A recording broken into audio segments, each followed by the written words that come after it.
Grad School 101 with Dr. Bradbury. Hi, welcome back to Grad School 101. In today's edition of Grad School 101, we are continuing our series on the parts of your graduate school application, and we are here today to talk about GRE scores. The GRE, I tell you. Just going to pull down the anxiety there for a minute, breathe, right? I still remember how nervous I was about the GRE, and I think it's because so much is riding on it, right? We have this idea that there's this sort of big thing that we have to be able to get through, and it can sometimes worry students that no matter how well prepared they are, or what a great job they've done as undergraduate students, that they still might not be able to get into graduate school if they aren't good test takers, because of course the GRE is a very standardized test. So take heart. If you are in the situation that I was in, you are going to need to do really well on the GRE, and I'm going to tell you who that is, okay? The situation that I was in was I was applying to clinical psychology PhD programs, right, which do care quite a bit about GRE scores. And then on top of that, I had a low GPA. And in fact, the GRE and the GPA act like a seesaw. Like that, in the sense that if your GPA is already high, you can get away with much lower GRE scores than you would be able to if the reverse is true. If in fact your GPA is low, then you're going to really need to think about keeping that GRE score nice and high. And the reason for this is because those two indicators are used as proof of the same thing. And that's basically how smart are you, right? How much of the heavy lifting can you do intellectually? If you've proven that you can get through a bunch of upper division coursework with a high GPA at UT, well then you've demonstrated to us that you've got the chops, right? You can do it. Whereas if you haven't done that, then they need some other indication that would say, oh, actually we think that this person could handle the work. And in those situations, it's going to be your GRE score that they're usually going to be paying attention to. So if you're in my shoes, then the GRE really is something that you need to ace. I had to kick that thing right on out of the park. So make sure, if that's the case, that you just give it the respect it deserves, that you go ahead and give it plenty of time, and that you actually say to yourself, this is just a test. And in fact, it's even a test that's so standardized that what will be on it is extremely well known.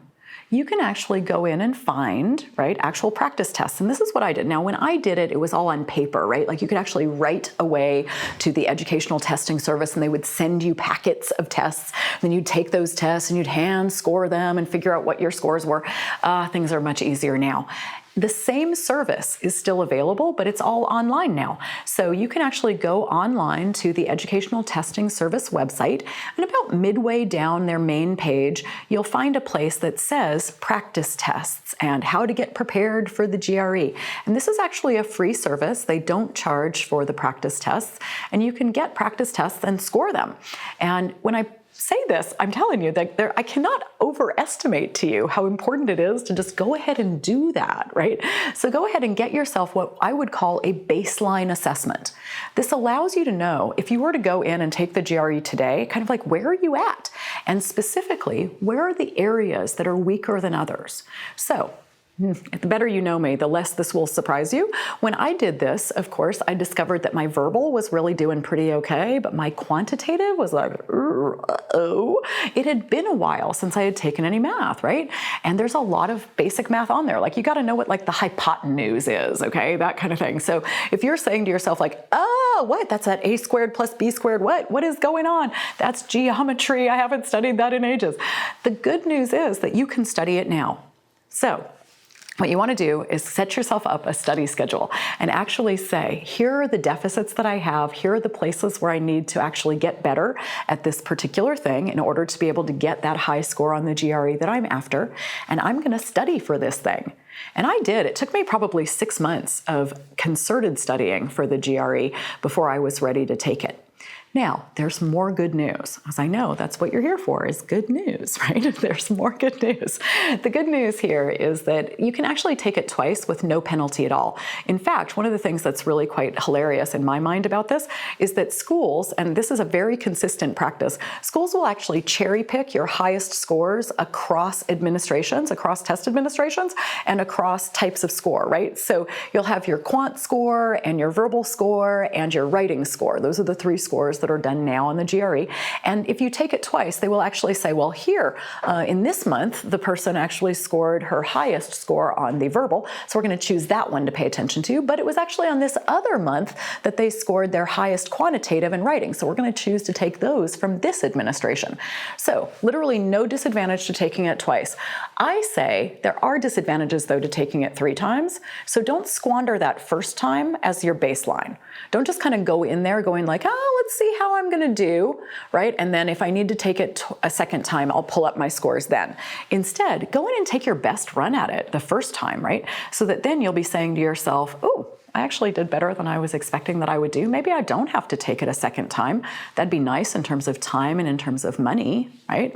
But if you do have to take it a second time, no big deal. That won't be a disadvantage. Now, the other thing about the GRE, of course, is that it's expensive.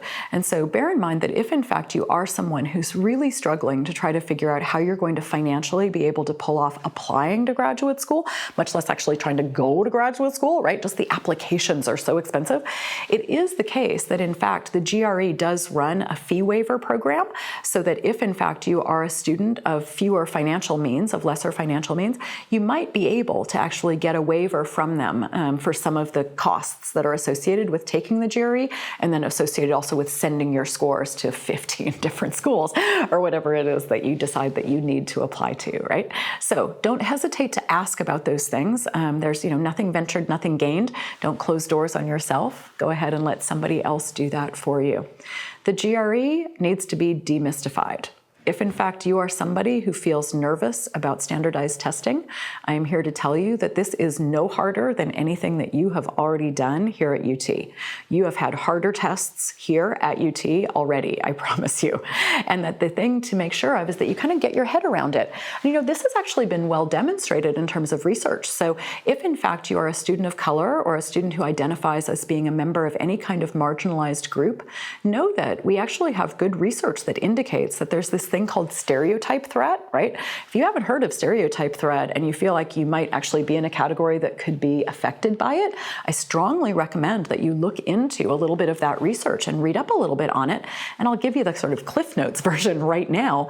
And that is this, that some of those disparities that we found in test scores, right, that historically the GRE has shown racial differences in terms of how scores go, we've known for a long time that that can't possibly be because people of different skin colors are better or worse at the actual academic tasks involved in the GRE. That would be ridiculous.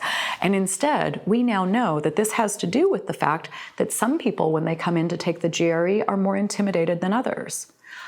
When I found that out, I was just like, oh, heck no. And I really wanted to go around and really empower my students who are in any of these marginalized categories to say, this is a head game. You belong there just as much as anybody else does. And you are ready. You are coming out of one of the best programs in the country. You are not a slouch. You are there who is ready. You are there, and I swear you're going to do great. Right? So don't let it get in your head. Instead, remember my words. Pull me out of your pocket anytime you need me. Just put me right here on your hand. Listen to what I have to say. Turns out what I'll have to say is, if I can do it, you can do it. I know you can.